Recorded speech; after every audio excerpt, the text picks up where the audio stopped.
You want to do this Groton man story real fast? That's what we're getting into. Oh, everyone can understand this. Anyone who's been married. And this guy was married for 29 years. 29 years. The guy was 51 years old. Married 29 years. Do a little math, Opie. 29 years? How old was he when he got married? How old is he now? 51. Married 29 years. He got married too young. So now you're a 22-year-old guy. You should not be getting married at 22 years old. 23. What? 23? 23. I'm sorry. Look at us with our math skills. Wait, how old is he? Well, it's subtraction. That is a tough one. Wait, how old is he? 51. And he got married at 22. That's 29 years. Why are you saying 23 years? Yeah, why are you saying 20? I swear to God. He jumps in with a correction, and it's wrong. Sorry. My English stinks, and your math stinks. No. I forgot to put it on the other side. All right. Wow. I practiced the puts all weekend long. All right, sorry. All right. So, you're 21 years old. How old? 22 years old. And now from 22 to 51, you have this woman that is just telling you what to do all the time, ragging you. And he finally lost his mind. A Groton man, Connecticut, charged with murder in the death of his wife, told police that he ran her over in their driveway because she berated and nagged him. Berated and nagged him. But that happens. Let him off. But that happens to a lot of couples. It does. It certainly does. And this guy couldn't take it anymore. His description is classic of what happened. Blakesley, 51, said that on September 10th, his wife, Christine, nagged him about a motor vehicle ticket he'd received several weeks earlier. Oh, okay. I'm starting to feel this story. He said his wife of 29 years would not drop the matter. Oh, have you been in this, people? How many times have I told you to slow down? They're going to get a ticket, but you won't slow down. Yeah. What happens? When does it turn into this, by the way? I don't know. You always I don't know, you start dating someone, it's all about sex, and you can't do no wrong, she can't do no wrong. But slowly but surely, all, relationships creep into this type of a situation. Opie, this is after 29 years. That's what I mean, but it slowly creeps. You don't really notice it happening, you know? I was in a relationship for a while. Oh, I'm not gonna mention any names. I'm gonna go get who, coffee. what, where, no names or anything. But I gotta tell you, being ragged on and bitched at is not a fun thing. Like not doing your vacuuming before I pick you up? Right. All that my kind God. of fun stuff. Oh, wow. No. Can I tell one story? What? Ed and I used to commute because we lived in the same town when we first moved back to New York. And Beautiful Huntington, New York. Yeah, I picked up Anthony, and we take turns commuting in and taking turns driving and stuff. I'll drive today. And I would pick up Anthony around, I don't know, let's say about 10. It was pretty accurate, right? After rush hour, we decided to come in for our afternoon show, get some things done, maybe meetings or whatever.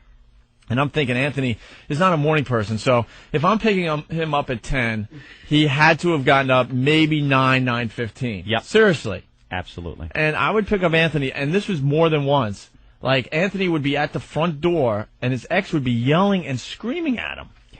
Yelling and screaming at him, and I would get pissed off, and he would get in the car, and I'm like, what could you have possibly done wrong? I know you've only been up for 45 minutes, maybe an hour. You know how much stuff you could do wrong in 45 minutes? Are you kidding? Do you know the earth-shattering messes you can concoct in 45 minutes? I remember one time it was because you didn't vacuum. I used to smile when I walked out to get into that car to come to work. Oh, would I smile. I was done for the day. And then Opie and his funmobile showing up at your house whew. Yeah, whoo, here we go. And then after the show, I would hang out and play video games until all hours of the night. Oh, yeah. Oh, no. Hello? I know. Yeah, meeting. I got to take a leak. Yeah, another meeting. Oh, this one's going on and on. I don't know, we got to meet with people again. We got in trouble, but I'll be home. I'll be home in November. Is that okay? Why did I pick the month it is? What an idiot. What a fucking idiot. And none of us noticed. For this bit, the day is September 19th. Yeah. But I remember one time you came into the car. I'm like, what'd you do wrong? Well, I was supposed to vacuum before I left for work. I think I was supposed to take out the garbage. Or I think something. that was it. I think that was my job. All right. Something like that. But I won't mention any names or this relationship, but it was just a constant ragging. And there were times where we would go out, and this girl would get a little intoxicated, Opie. A little drunk. Sorry, I had something in my mouth. Yeah. And I would say, before we even went out, I would say, look. I'm going to check my messages. I I would say, think someone look, might have called look. while we were in break. Please, I'm begging you, even after you're drunk, try to keep this in your head. Whatever you're going to start arguing about isn't important and does not need to be pursued. Does not even need. So we're going out to have fun. It's going to be fun. Let's go out. We'll tip a few back, but keep it light and airy and fun. Sure. There's nothing to argue about. And there's nothing to argue about right now, right? Yeah. Okay. So nothing important is going to happen while we're out drinking. So let's remember that and keep it. Let's fast forward 4 hours. I'll say 4 hours. You motherfucker. No, because you don't clean. I do every fucking thing. All right, I'm like, remember remember the conversation? Do you remember? You fuck yourself. Oh, Jesus Christ. I'm going to be sitting over here for I'm a in while. living hell. This is unbelievable. And, occasionally you do get it in your mind. If she was in front of my car, would I put it in drive, as this gentleman in this article did, and maybe hit the gas? We're getting back to that story? Oh, that's where we were the whole time. Oh, okay. Well, can I ask a question? If you're dating someone and you feel that they're drinking too much, wouldn't you say, like, maybe you shouldn't drink before we go out? No. Can I say If something she's else? not drinking, Can I add? then I'm not drinking. Can I- I had a drink. Can I say something else? Yeah. She would call while we were on the air because it was happy hour time. Because we did 3 to 7. And I remember phone calls where you would beg her not to get too drunk before you got there. No shots. No shots till I get there. And it's this big radio star, and he's begging this certain individual not to get too hammered before he got there. I had to. Christine Blakesley, 54, was bitching about the parking ticket he'd received several weeks earlier. He said his wife of 29 years would not drop the matter, so he decided to get in his truck and leave. It's a pretty rational thing for a guy to do, leave the situation. Christine Blakesley, the wife, followed him, climbed up on the running board. He drove the truck in reverse, causing his wife to fall. Now, under normal circumstances, that would be a waker-upper right there. You'd go, holy jeez, she just fell off the running board. Things got out of hand. Let me see if she's okay. She was ragging me and stuff. Things got out of hand. Now, this should pretty much take care of the problem. He's quoted as saying, I stopped the truck and looked out in front of me. Picture this scene. Blakesley said in his statement, my wife was there in the headlights. She was kneeling with her hands in front of her. Small pause. I stepped on the gas.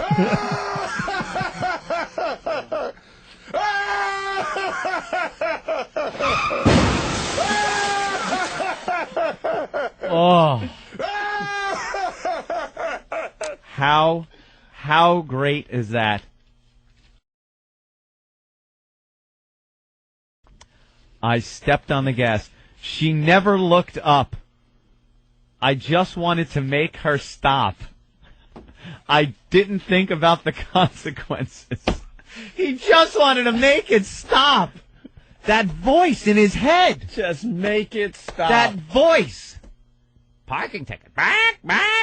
Stop. Back. I told you so. Just holding on to the running board. Probably turned and looked at her face pressed against the window.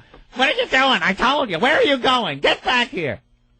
I stepped on the gas. She never looked up. I just wanted to make her stop.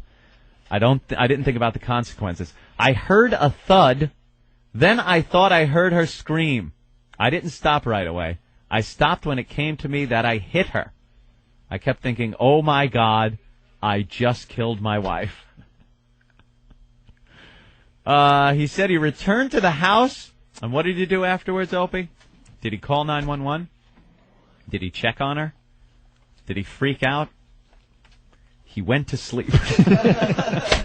He finally could sleep. It was finally quiet. First night of peaceful sleep. And I'll tell you another... Wait, she's like just dead in the driveway? She's dead in the driveway. And he's like... He's snoozing away. Let me tell you another treat that some guys have to go through. I gotta go to sleep, but there's a fight going on.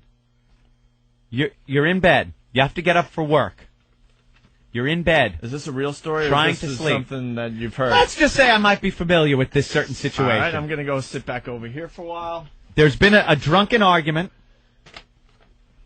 You're trying to rationalize, but it's like rationalizing with a pumpkin or a porcupine or a cactus. You know, try to rationalize with it. It's not going to listen. So you finally decide it's time for bed. Yeah. It's time for bed. You got to sleep. My God, you got to sleep. It's 6 a.m, and you're going to bed. Climb into bed. You're all aggravated, but maybe you could just relax long enough and go to sleep. From downstairs. Fucking idiot. Son of a bitch. Why the... God, son of a fucking prick. Goddamn son of a bitch. Oh, never lift a fucking word out. Dang it, son. Motherfucker. Oh now you're trying to sleep. Holy yes, even Jim's uncomfortable. Now you're trying to sleep. And this is all going on, and you're trying. I hate these stories. And you think in your head, do I just lay here and hopefully fall asleep? Or it's a fine line. Do I wake up and continue this argument that now will put it into hyperdrive? Can I throw something else into this mix? Yes. When that's going on and you're upstairs, part of you's got to be thinking, she might stab me. Yeah, there were some times you would serious. actually think something might happen. Yeah, all kinds of thoughts go through your head. But you know the best thing is to stay in bed and try to go to sleep. Because you've tried them all before. You tried all this. You get up and continue trying to rationalize. It just goes on and on. It doesn't end. And then, when you finally do sleep, and she sleeps and everyone wakes up, it never happened. Hey, how you doing? Morning. Morning. Morning. You're living with what's her name from Misery, and then Kathy Bates. Yeah, Kathy Bates, a young version of Kathy Bates. Morning. And you're like, you. And you're like, where's Opie? Beat the horn, Opie, please. Honk, honk. Oh, I gotta go. It's time for work. You know I was your savior, right? Why are you leaving at 8 a.m.? You haven't acknowledged lately that I was your What? savior. What? You just haven't acknowledged it lately. I want to hear it today. I'd have probably left sooner if it wasn't for you and Sandy. I was your savior. I'm not going to say that. You were my savior as far as work goes. Get me this kick-ass job in radio. But I brought fun back into your life. I'm really assessing this. Hold on. You gave me the cool job in radio. No, just the opportunity, and and the rest is having nothing is to do history. with any relationships I've been in. I don't think that really fits, Opie. I don't know, because I don't think you would ever got divorced. Are you insane? Well, you talked about how you couldn't get divorced for a while there. Why? Wait, how many? Didn't you want to get divorced way before you did? Yeah, that's what I'm saying. And I didn't because I had a kick-ass job in radio. I don't get it. Well, it was just kind of a good distraction. Well, that's what I mean. I was your savior. Or my curse, if you think of it that way. I would have been out of it, perhaps, earlier. It was a good distraction. I was having a good time away from the house. Well, that's what I mean by the savior part. I gave you a nice distraction. Because it's blood on your hands and on your feet, Stigmata, my savior. This is what the point I'm getting at is that I think I know you well enough to know that you realized early on that you weren't in the greatest relationship, right? Yeah. But you also had a shitty job. So you had a shitty job, then you had this going on at home. Yeah. But then you got into radio, so at least it gave you fun, and a distraction. I think I'd have walked away from the entire situation earlier. The job, the woman, everything. If I was still in that crappy job. Okay. I think it would have really. Who knows? So what happened to the Blakesleys? By the way, can I say that Robert Blake's wife's last name was Blakely? Ooh. How coincidental is that? None whatsoever. Not funny or interesting either. As I said it, that's good job, flow stopper. An autopsy report ruled Christine Blakesley ruled her death a homicide, saying she died of blunt force chest trauma. Oh, man. Oh, hit her right in the chest with a bumper. Not only did he hit her, he hit her. He's like, if I'm going to do this, I'm going to make it look good. He went to the house, went to sleep, told police he woke up, checked the driveway, saw his wife was still there, and called 911. I didn't want to face what happened, he said. I was hoping it was all a bad dream. Yeah, 29-year bad dream. She jumped on the running board. She's bitching about a ticket. You fucking bitch. And he realized he'd killed his wife. He tried to commit suicide by drinking and taking Tylenol. What's that going to do? In his second version, he told police he woke up early in the morning, heard a car braking, then a thud, looked out a window and saw a light-colored car driving away. Blakesley told police he returned to bed and noticed that his wife was gone. Said he found her dead in the driveway. How are you going to say that when there's a dent in your car because you hit your wife? Her hair is in your bumper. What a foolish thing. At least say you saw a light-colored car with a black guy in it driving away. Oh, it wasn't in Boston. Okay. It was in Connecticut. I am sorry. I didn't want to kill her. I just wanted her to stop. That's what it says. Ladies, do some thinking. Are you a nag? Are you ragging your husband? Are you constantly just pecking away at his head? But in the beginning, it's just not like that. But something happens slowly but surely, and then you wake up one day and realize, oh, my God, I'm in a nightmare. Opie, sometimes you can find the right person you get along with, you can chat with, and it's wonderful. But when you're in a situation, you're in a relationship like that, you got to get out. You got to run, because it's going to end up, she will either kill you through the nagging, or you will see her in the headlights, on her knees, hands in front of her. And you know what choice you'll make? The little skinny pedal on the right. All right, we haven't played this in a couple days. I mean, we're not going to break, though. I just want to play this really fast. Oh, I love this. She spilled my coffee. I'm sorry, sir. You fucking bitch. I'll bring you a little coffee. How do you like this? Oh, that's great. You wouldn't get away with it here. But you should. You shouldn't get away with it at home. She spilled my coffee. The little laugh is the greatest. The little chuckle, because he knows what's coming. He's laughing because he's the only one that knows what's coming. I'm sorry, That sir. coffee spilling bitch has no clue she's getting that in the face. Her just desserts.